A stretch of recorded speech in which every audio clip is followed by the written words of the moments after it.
Hello, hello, j'espère que vous allez tous bien par la grâce de Dieu, que votre semaine se passe bien sous le regard du Seigneur. Alors comme d'habitude, et ça ne changera jamais, Jésus vous aime, mais vous aime tellement qu'il vous laisse encore ce temps de vous repentir, de donner votre vie à Christ, afin qu'à son retour, vous puissiez être enlevés avec nous, les enfants de l'Éternel.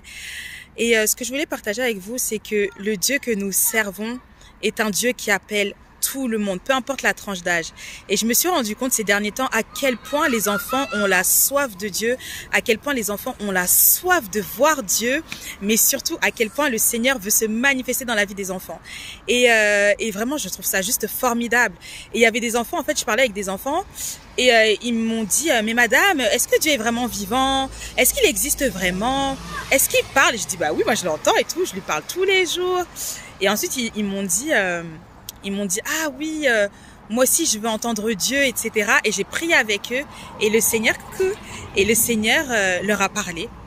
Il y en a qui ont eu des visions, il y en a qui ont vu des écritures, il y en a qui ont senti le vent, il y en a qui ont senti la présence de l'Esprit.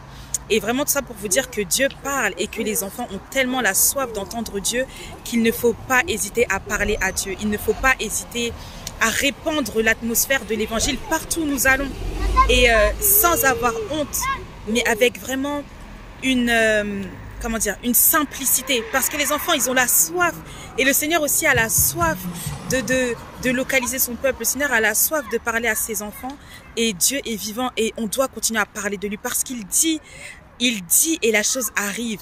Et il dit aussi, aujourd'hui, si vous entendez sa voix, n'endurcissez pas votre cœur. Et vous savez, on ne doit même pas être étonné que, comme le Seigneur le dit, hein, les derniers seront les premiers. Les enfants, ils ont tellement la soif. Ceux qui sont dans le désespoir, qui pensent que leur vie est terminée, tellement ils sont oppressés par le diable. Non, parlez-leur et vous verrez. Surtout, ce que j'aime, c'est quand je leur dis, ferme les yeux, écoute, ou vois ce que Dieu va faire dans ta vie. Et tout de suite, je vois un sourire sur leur visage. Et je me dis, ça y est, le Seigneur a parlé. Parce qu'on est tous des esprits.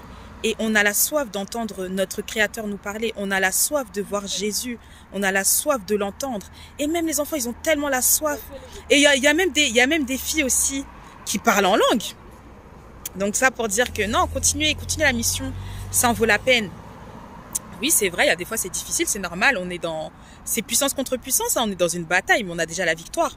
À quoi ça sert d'être dans un camp qui va perdre? Ça sert à quoi? Moi, personnellement, j'aime bien gagner, donc ouais.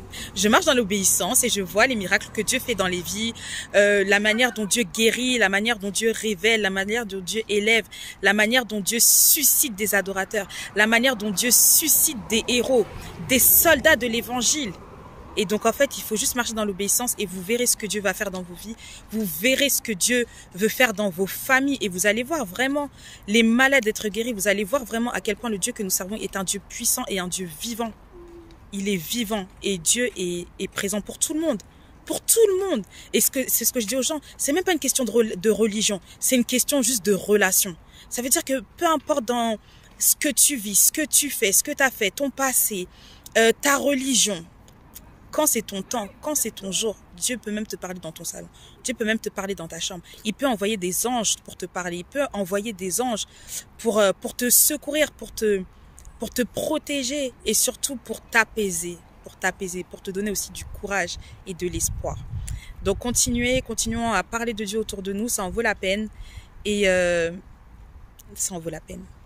Et aussi surtout le Seigneur Jésus disait, la moisson est tellement grande, priez le maître de la moisson pour qu'il puisse envoyer des ouvriers. Et j'ai remarqué aussi que quand on fait cette prière, oui, il nous envoie aussi sur le champ. Mais ça en vaut trop la peine, ça en vaut trop la peine.